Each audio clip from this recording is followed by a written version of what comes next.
ये भगवान की योग माया बड़ी विलक्षण, विचित्र और अलौकिक है।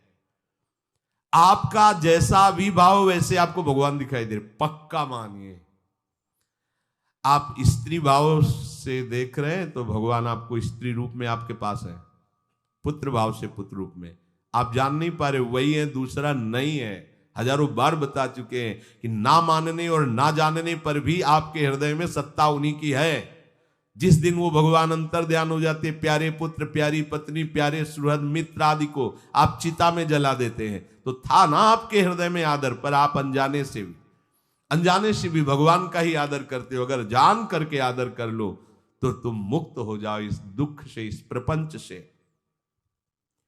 श्री भगवान कहते हैं कि मेरे अज अविनाशी स्वरूप को ये मूढ़ लोग नहीं जानते हैं, केवल वही जान सकता है जो मेरा आश्रय लेकर के मेरे को पुकारता रहता। भजन का मतलब तब पुकारना, भगवत चिंतन करना। वेदाहम शमतीतानि वर्तमानानि चार्जुन भविष्याणि च भूतानि माम तु वेद न कश्चन। हे अर्जुन, जो प्राणी भूतकाल में हो चुके हैं तथा जो वर्तमान में है और जो भविष्य में है, उन सब प्राणियों को मैं जान रहा हूं। जैसे आंवला ऐसे रख लो तो चारों तरफ से देख सकते हो, ऐसे भगवान अनंत ब्रह्मांडों को, जीवों को एक साथ देख रहे हैं। यही भगवान की भगवत्ता है, एक साथ देख रहे हैं। कोई भी जीव ऐसा नहीं है जिसको भगवान का दुलार नहीं मिल रहा हो, कहीं भी हो, अनंत ब्रह्मांड सबके लिए जो आवश्यक हो भेज रहे। कोई भूखा नहीं रह सकता। एक बार वीर शिवाजी समर्थ गुरु श्री रामदास स्वामी जी के पास गए और कहा कि स्वामी जी अकाल पड़ा हुआ है, तो हमने सारा का सारा खजाना खोल दिया और सबको पवाया। तो गुरु बड़े कृपा सिंधु थे, उन्होंने देखा कि इनके हृदय में एक गर्भ का अंकुरण हो रहा है कि मैं भरण पोषण किया सबका अकाल में। तो उन्होंने कहा कि शिवू यह हथौड़ा उठाओ, आओ चलो हमारे साथ। एक बड़ा पत्थर का, इसे तोड़ो। मारा, जेवी तोड़ा, हटाया तो नीचे मिट्टी में दबा हुआ स्वस्थ मेढक एक ऐसा, बिल्कुल। बोले इसको किसने दिया?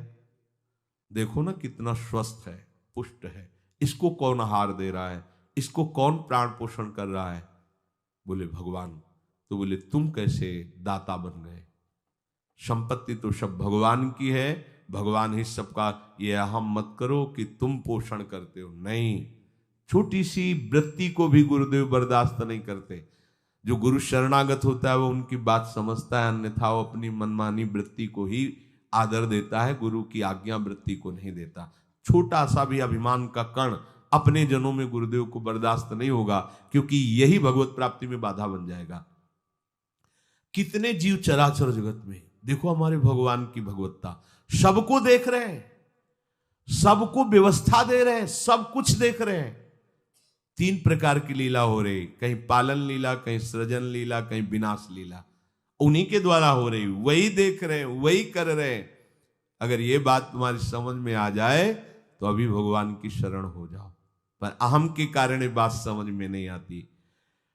जो भूतकाल में हो चुके हैं, वर्तमान में हैं, जो भविष्य में होंगे, सबका प्रभु वर्तमान की तरह देख रहे हैं, दर्शन कर रहे हैं। परंतु मुझे मेरे भक्त के सिवा कोई नहीं जानता है। भक्त के सिवा कश्यन, कोई भक्त बिरला, वही केवल भगवान को भगवान सबको देख रहे हैं, भगवान की दृष्टि सब पे है। अगर ये बात आपकी समझ में आ जाए तो अभी आनंद आने लगेगा। मैं भगवान की दृष्टि में हूं, बस आज हमें सत्संग से बात मिली कि मैं भगवान की दृष्टि में हूं, मुझे वो देख रहे हैं, बढ़िया बन गया। अब आप पाप कैसे करोगे? क्योंकि भगवान की दृष्टि में भगवान आपको देख रहे हैं। डरो, किसी गवाही की जरूरत नहीं, वो देख रहे हैं। तो आप भय क्यों कर रहे हो? आपको भगवान देख रहे हैं, आपको डरना नहीं। फिर आप कामना क्यों कर रहे हो? भगवान आपको देख रहे हैं, जो चाहिए उस समय से दे देंगे, आप निश्चिंत रहिए। अगर आप अहम करोगे तो दुख भोगोगे, आश्रित रहोगे तो सब अपने आप निर्वाह हो जाएगा। एक आदमी ट्रेन के डिब्बे में बैठे ऐसे ऐसे दौड़ रहा था। एक ने पूछा भाई क्यों दौड़ रहे? बोले अमुक स्टेशन जाना है। तू बैठ जा, गाड़ी चल रही है, ट्रेन चल रही, तू बैठ जा। ऐसे ही त्रिगुणात्मिका माया की ट्रेन चल रही, पूरे विश्व का विश्वंबर भरण पोषण कर रहे हैं, तू तो बैठ जा भगवद आश्रय लेकर के, तू काहे को दौड़ा घूम रहा है? लेकिन ये अहंकार के कारण भटकता रहता है। भूत, वर्तमान और भविष्य काल, ये 3 विशेषण देकर भगवान कह रहे हैं कि मैं सबको देखता रहता हूं, जो हो गए, जो हैं, जो होंगे। भूत के प्राणी, भविष्य के प्राणी अथवा वर्तमान के प्राणी सभी भगवान की दृष्टि में वर्तमान की तरह ही है। ये भूत, भविष्य, वर्तमान काल केवल हम लोगों की दृष्टि में भेद है, भगवान की दृष्टि में नहीं। हो चुका, होगा, हो रहा है। भगवान की दृष्टि में सब हो रहा है, पीछे का भी, अब का भी, सब सामने चल रही सीन। हमारे हृदय में विश्वास हो जाए प्रभु हमें देख रहे हैं। अभी तो हमें ये नहीं पता कि हम भजन कर रहे हैं, भगवान पता नहीं जान रहे हैं कि नहीं जान रहे हैं।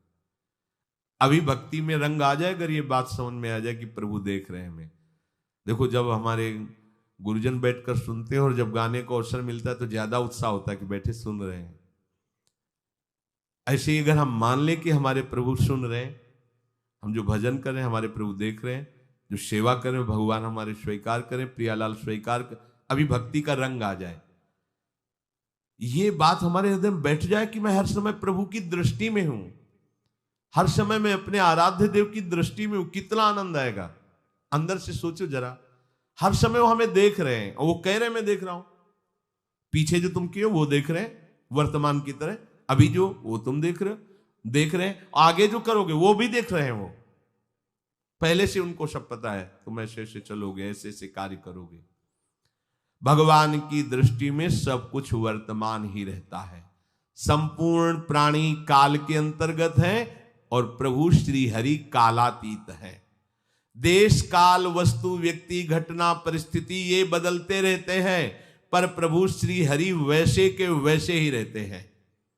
काल के अंतर्गत प्राणियों का ज्ञान एक सीमित है। अब इस दीवार के पीछे कौन खड़ा है, क्या कर रहा है पता नहीं, पर भगवान की दृष्टि में नहीं। भगवान की दृष्टि में सुमेरु पर्वत पर क्या हो रहा है, जहां किसी की दृष्टि, वहां भी उनको, ब्रह्मलोक में ब्रह्मा क्या कर रहे हैं, बैठे बैठे सब। इसलिए कितने महान ईश्वर हैं। एक छोटी सी भी चींटी को दाना मिला कि नहीं, उनको चिंता है। देखो, आप छोटे से 2-4 लोगों का भार लेकर के चिंतित हो रहे हो, अनंत ब्रह्मांडों के अनंत जीवों का भरण पोषण प्रभु हमारे कर रहे हैं और निश्चिंत हैं। अचिंत शक्तियां भगवान की, तो आप भी तो उनके बच्चे हो ना। ये सब कहने का मतलब है आप भी तो उन्हीं के अंश हो ना। 2-4 की चिंता में इतने तुम बावरे हो रहे हो, डिप्रेशन में पहुंच रहे हो, 2-4 कामनाओं के पीछे इतने। अनंत ब्रह्मांड तुम्हारा जो अंशी है, अनंत ब्रह्मांडों के अनंत जीवों का अनंत काल से भरण पोषण करता चला आ रहा है। कहीं भी किसी के साथ कुछ भी गलत नहीं हो सकता। जैसे कहते हैं कि क्या गलत हुआ, देखो ना अभी तो बच्चा था, ऐसा ऐसा हो गया, तो तुम्हारी दृष्टि में बच्चा है, पीछे तो बहुत पुराना है ना, जो कर्म करके आया उसका फल। कहीं भी गलत किसी के साथ नहीं होता, ध्यान रखना। जहां कुछ होता है, अभी हमने देखा मनो कि ये तो बहुत गंदा है, तो सीधे जा रहा था, ये आदमियों ने मिलकर इसे पीटा, अभी सीधा चल रहा, पीछा टेढ़ा चल के आया है, और जिनको पीटा है वही आके इसे पीट रहे हैं। अब हम वर्तमान को तो देख रहे हैं ना, पीछे की बात तो देख नहीं रहे ना, और भगवान पीछे की देख रहे हैं कि इसने पीछे बहुत ऐसा गलत किया, उसका हिसाब इसको मिल रहा है, इसलिए चुपचाप देखते रहते हैं। ध्यान रखना, इतना भी गलत नहीं हो सकता इस सृष्टि में। वो कैसे गलत नहीं हो रहा, अभी तो नवयुवक था, उसने कुछ ऐसा किया ही नहीं, अभी तो नई अवस्था थी, अभी तुम्हें दिखाई दे रहा है 15 वर्ष का है, लेकिन भगवान देख रहे हैं मेरा पुरातन अंश है, किस जन्म से क्या क्या करते चला आ रहा है। ये ज्ञान हो जाएगा तो किसी भी बात में आपको दुख नहीं पहुंचेगा, विक्षेप नहीं पहुंचेगा। नहीं, बड़े बड़े विक्षिप्त हो जाते। एक गौतमी नाम की महान तपस्विनी थी, महाभारत में कथा आती है, उसका एक ही पुत्र था और उसको सांप ने काट लिया। तो वहां की कुल भील उठा के लाए और कहा, देवी मां ये देखो सांप ने तुम्हारे बेटे को काट लिया। तो उनका इतनी सामर्थ्य सांप की कैसे हो गई कि मेरे बेटे को काट लिया और मेरे से भय नहीं माना। आकर्षण वृत्ति जीव ही की सांप सामने आ गया, तूने क्यों काटा, मैं तुम्हें भस्म कर दूंगी। सांप ने कहा पहले हमारी प्रार्थना सुन लो। मेरे सर पर मृत्यु ने आकर के अपना शासन जमा लिया और कटवा दिया, मेरा कोई दोष नहीं। मृत्यु का आकर्षण किया, महान तपस्विनी भगवान व्यास देव जी ने ये लीला कथा गाई है। मृत्यु का आकर्षण किया, साक्षात मृत्यु सामने आ गई, थर थर कांपने लगी। गौतमी जी ने कहा मैं अपने तपस्या के बल से तुम्हें भस्म कर दूंगी। हमारे ऐसे निष्पाप बालक को तुमने सांप के द्वारा प्रेरित करके कटवाया। बोले मेरे ऊपर काल का शासन है, काल ने मुझे प्रेरित किया, मैंने सांप को प्रेरित किया, मेरा कोई दोष नहीं, ये काल का शासन। काल का आवाहन किया, काल उपस्थित हुआ। काल ने कहा कि मेरा इसमें कोई दोष नहीं, इस बालक के पूर्व जन्म के कर्म के द्वारा मैं प्रेरित हूं। इस बालक के कर्म से प्रेरित होकर मैंने मृत्यु को प्रेरणा की, मृत्यु ने सांप को प्रेरणा की और इसने डस लिया। अब आप बताओ किसका दोष है? शांत हो गई, क्योंकि इस बालक के ही तो कौन काहू के सुख दुख कर दाता, निजकृत कर्म भोग सुन भ्राता। कोई किसी के सुख दुख का हेतु नहीं है, अपने कर्म ही है जो हमको दुख सुख देते हैं। और ये भगवान देख रहे हैं। कोई जैसे आपको अभी मनुष्य शरीर मिला, स्वतंत्रता है, अब आप जो पापाचरण चाहो छूट है कर सकते हो, या जो पुण्य कर्म चाहो कर सकते, या भजन करना चाहो कर सकते हो। ये स्वतंत्रता केवल मनुष्य शरीर को दी गई है। आपको जो पूर्व भोग मिल रहे हैं वो आपके पीछे के कर्मों के हैं। तो जो ज्ञानी जन होते हैं, विवेकी जन होते हैं, आए हुए प्रारब्ध को भोग लेते हैं, नया कोई पाप नहीं करते, निरंतर भजन करते रहते, भगवान की कृपा से मुक्त हो जाते। अगर भगवान की शरण में नहीं होगे, भजन नहीं करोगे, तो आपके ऊपर बहुत से ऋण है, दुर्गति हो जाएगी। ऐसा नहीं है। आप यहां भी तो देखो ना, आपके मकान, आपका व्यापार, सब कुछ आपका कहा जाता है, लेकिन सब कुछ सरकार का है। हर चीज का टैक्स देना पड़ेगा तुम्हें। पानी का भी टैक्स देना पड़ेगा, मकान का भी टैक्स देना पड़ेगा, और तुम भी जो करोगे वो पैसा दो सरकार को। टैक्स तुम ऐसे फ्री थोड़ी जा नहीं होता, देना पड़ता है ना। आप मान लो नौकरी कर रहे हो कि हमारी नौकरी करे, तो उसमें सरकारी टैक्स कटेगा आपका, क्योंकि आप सरकारी आदमी हो, भारत देश के वासी हो। ऐसे ही ये टैक्स लगे हुए हैं सरकारी भी, मातृ ऋण, पितृ ऋण, ऋषि ऋण, ये टैक्स है। ऐसा नहीं कि तुम कमाओ खाओ और इसके बाद मर के जाओ स्वर्ग मिलेगा। टैक्स चुकाओ। ये मनुष्य शरीर मिला, इन ऋणों से मुक्त हो। अगर नहीं हुए तो भी तुम्हें दुर्गति होगी। आप देखो, जब कभी ऐसी सूचना मिलती कि अमुक आदमी का अमुक धन पकड़ा गया, तो इनाम दिया जाता है क्या कि इतना कमा लिया? सजा दी जाती है। तुमने टैक्स की चोरी की, अगर चोरी नहीं की, मेहनत से कमाया या व्यापार से कमाया, दिया नहीं सरकार को, हाँ दिया नहीं, इसीलिए तुम्हें टैक्स की चोरी का दंड मिलेगा, सारा धन अपहृत हो जाएगा, तुम्हारी निंदा होगी, तुम्हें सजा मिलेगी। बोलो मिलती है नहीं?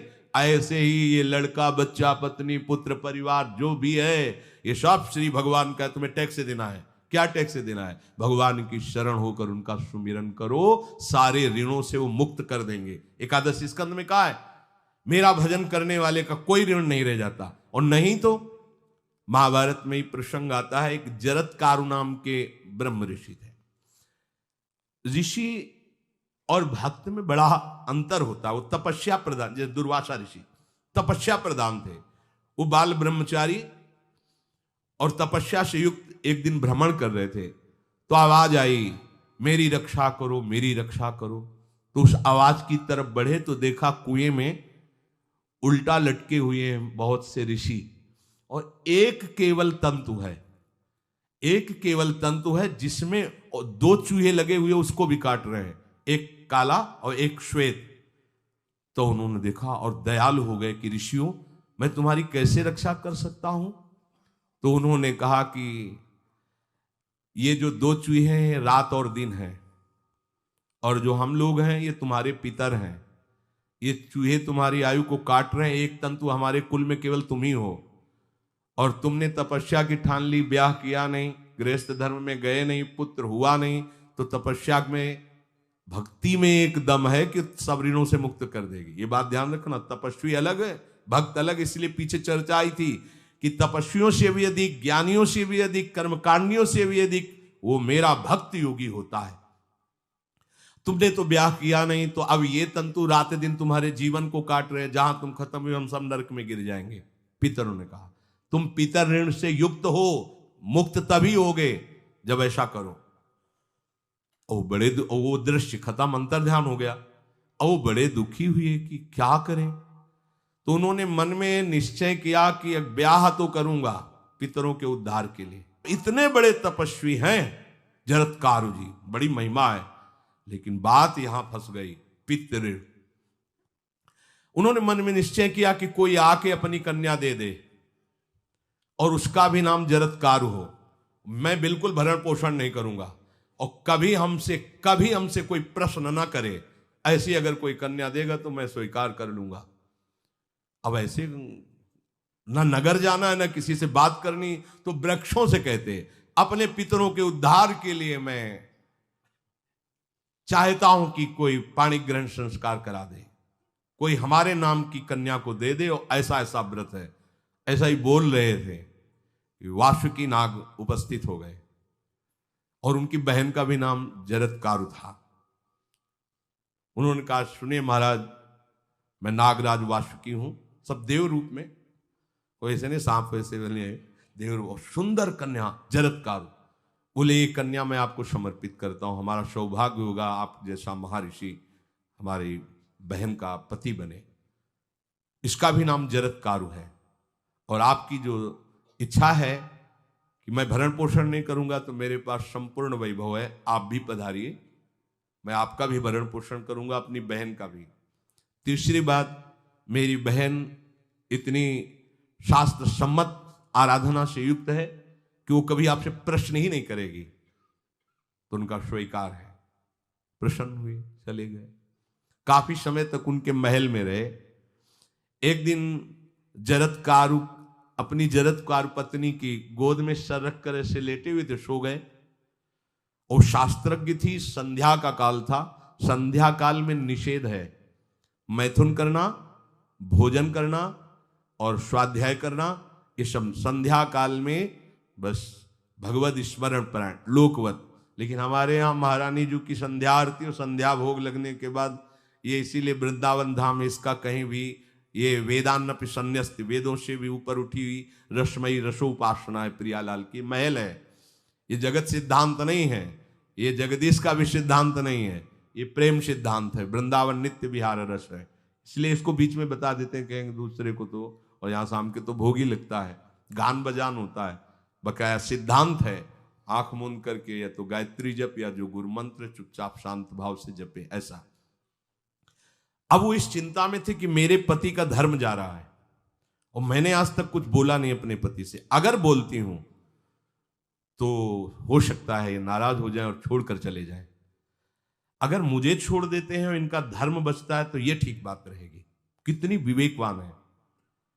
अगर ये सोते रह गए और सूर्य अस्ताचल को चले गए तो इनका धर्म लोप हो जाएगा, ये मैं होने नहीं दूंगी, अपने पति का धर्म लोप नहीं होने दूंगी। और वो उस समय भी केवल एक लंगोटी लगा के रहते थे, अस्थिमात्र हो रहे शरीर, वहां भी ऐसा नहीं कि दूल्हा बन करके सज, नहीं, वैसे ही केवल पितरों की तृप्ति के लिए उन्होंने बात स्वीकार की थी। उन्होंने कहा महाराज उठिए, संध्या का समय है, शास्त्र निषेध करता है इस समय सोना नहीं चाहिए, नहीं आपके धर्म का लोप हो जाएगा। महाराज उठिए, सूर्य अस्ताचल को बस पहुंचने ही वाले हैं, उठिए। उठे एकदम लाल आंख करते हुए, तुमने हमें टोका कैसे, तुमने हमसे प्रश्न कैसे कर दिया, मैं अभी तुम्हारा त्याग करता हूं। बोले स्वीकार है, आपके धर्म का लोप ना हो। कहीं सूर्य अस्ताचल को चले गए, आपने अर्घ नहीं दिया तो जीवन भर की आपकी उपासना में कलंक लग जाएगा कि आपने संध्या काल में शयन करते हुए सूर्य आराधना नहीं की, आपके धर्म का लोप हो जाए। बड़ा सूक्ष्म धर्म का विषय। तो उनका सूर्य की ताकत कैसे कि मैं सोता रहूं और वो अस्ताचल को चले जाए, ऐसे महात्मा थे। कहा सूर्य की ताकत कैसे, भगवान व्यास देव जी ने लिखा है, किसी कहानी की बात नहीं। सूर्य की सामर्थ्य कैसे है कि मैं अर्घ ना दूं और वो अस्ताचल को चले जाएं, सूर्य तब तक रुके रहते जब तक मैं सोता रहता, पर तुमने टोक दिया, अब मैं चला। जब चले तो उन्होंने कहा हमारे गृहस्थ धर्म का जो फल होता है, आपके पाणी ग्रहण स्वीकार का जो फल होता है उसको बिना दिए आप कैसे चले जा रहे हैं? तो उनका आस्ति वो है, चले गए। उसी से आस्तिक मुनि का प्रादुर्भाव हुआ और उन्होंने आगे बड़ा चरित्र है उनका, आस्ति, तो उसी से नाम रखा आस्तिक। आस्तिक उन्होंने जन्मेजय की यज्ञ को बंद किया। आप सोचो, एक पितर की तृप्ति के लिए उनको ये सब करना पड़ा। और श्री हरिशरणम और निरंतर भजन, तो मातृण, पितृण, देवऋण, ऋषि ऋण, सब ऋणों से उपासक मुक्त होकर के परम धाम को जाता है, एकमात्र भगवदास है। पर ये मूढ़ जन इस बात को नहीं जान पाते हैं। बिना कारण कृपा करने वाले प्रभु जीव को मनुष्य शरीर देते हैं। ये मनुष्य शरीर अंतिम शरीर है, अगर इसमें नहीं बना तो फिर चले जाओगे 84 लाख योनियों के चक्र में।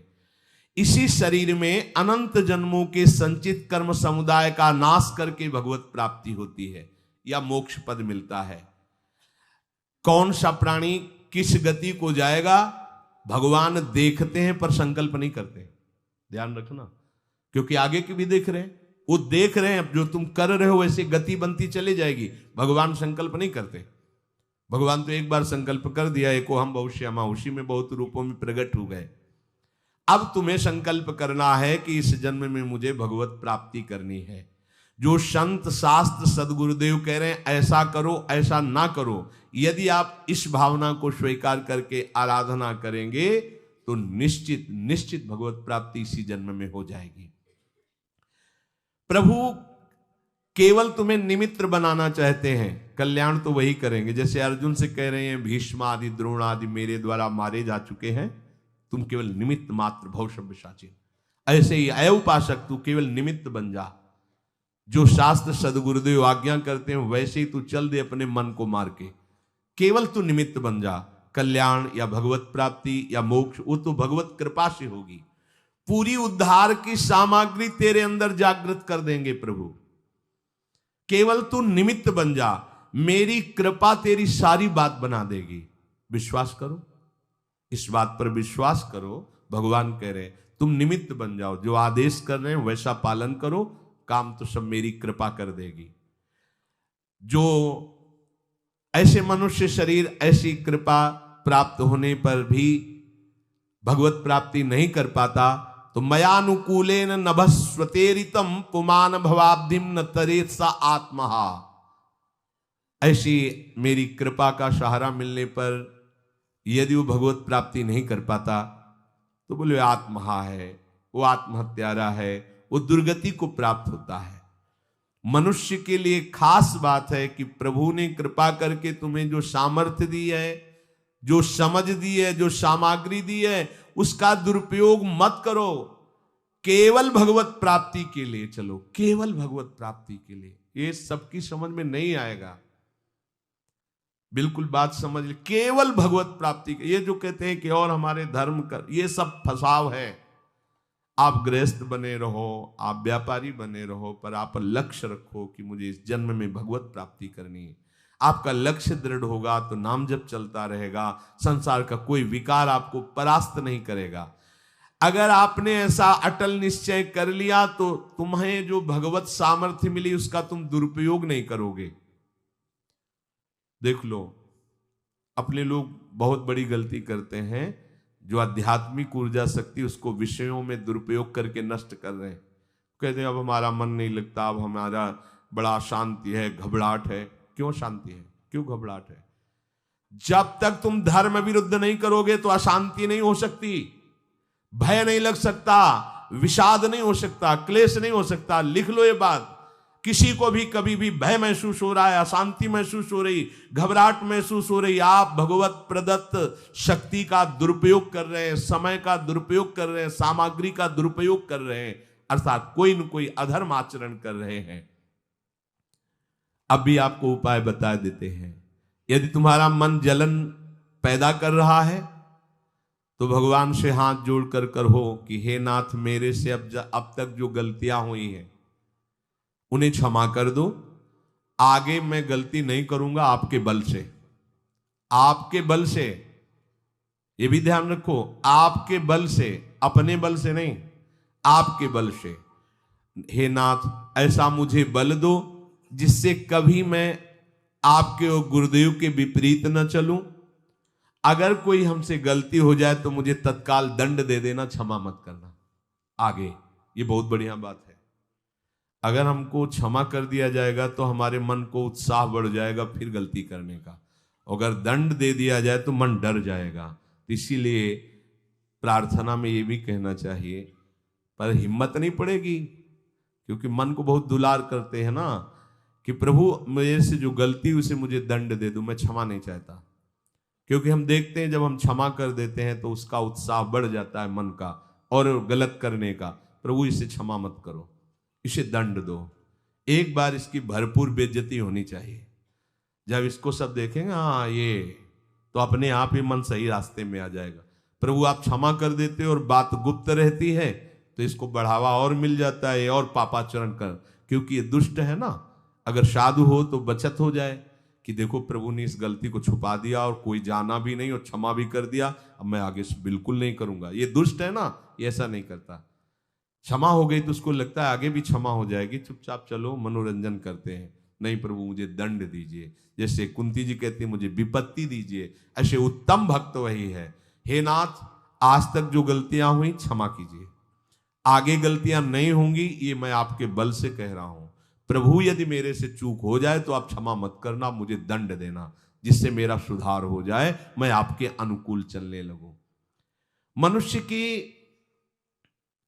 असमर्थ दो तरह से होती है। एक असमर्थ कि वो कर ही नहीं सकता, जैसे किसी से कहा जाए कि तुम ये मकान उठा करके वहां रख दो, तो कर ही नहीं सकता।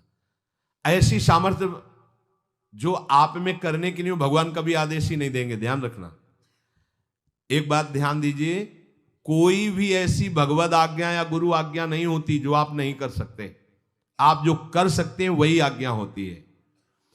दूसरी असमर्थ ये होती है कि करना चाहता हूं, समय भी है, पर पता नहीं कोई अंदर से करने नहीं देता। भजन करना चाहता हूं, ब्रह्मचर्य से रहना चाहता हूं, और अनुकूल कृपा भी है, सत्संग मिल रहा है, धाम वास सब, पर कोई हमारे ऊपर सवार हो जाता है और हमसे ऐसा करवा लेता है। यह है प्रमाद, यह है मूढ़ता। यह साधक को नष्ट कर देती है। दो प्रकार की असमर्थता की बात हुई। एक ये कि भाई हम असमर्थ हैं, कहा गया कि इस मकान को वहां उठा के रख दो, नहीं रख सकते, तो ऐसा आदेश ही भगवान और गुरुदेव का होता नहीं होगा। और अगर आदेश हो गया है तो आप उठा के देख लेना, आप उठा लोगे। अगर आपको यह ध्यान रहा कि गुरुदेव की आज्ञा है, हरि की आज्ञा है, हो जाएगा। हम कई बार आपको कहा है, अंगद को ऐसे मसल दें, ऐसे वीर थे रावण की सभा में, पर राम प्रताप सुमिरपन रोपा। इस सभा में कोई बड़ा वीर हो, मेरा पैर उठा दे, राम जी सीता जी हार जाएंगे, वापस चले जाएंगे। ये बात थर्रा देने वाली बात है। घबरा आराध्य देव और माता जानकी दोनों को दांव में लगा दिया, उठा दे कोई पैर, पर उनको भरोसा था कि मैं राम के बल पे कह रहा हूं।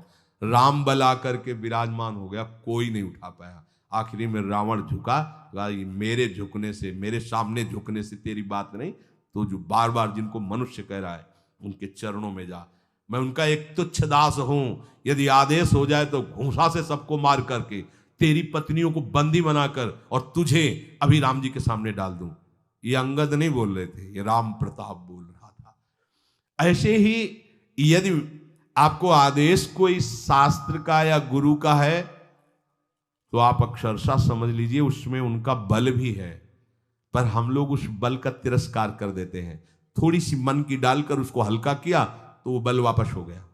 सीधे जो बात मानी जाती है उसमें उनकी कृपा शक्ति होती है, और जो अपनी मन की लगा की जाती है वो साधन होता है। कृपा शक्ति और साधन में अंतर होता है। तो जो हम कर सकते हैं, आदेश है, हम करना भी चाहते हैं और नहीं करते हैं, इसका हमारे अंदर प्रमाद का राज्य है। प्रमाद। लोग कहते हैं कि पता नहीं कोई हमारे दिमाग में आके कर जाता है, हाँ भूत आता है भूत। अब ऐसे लोग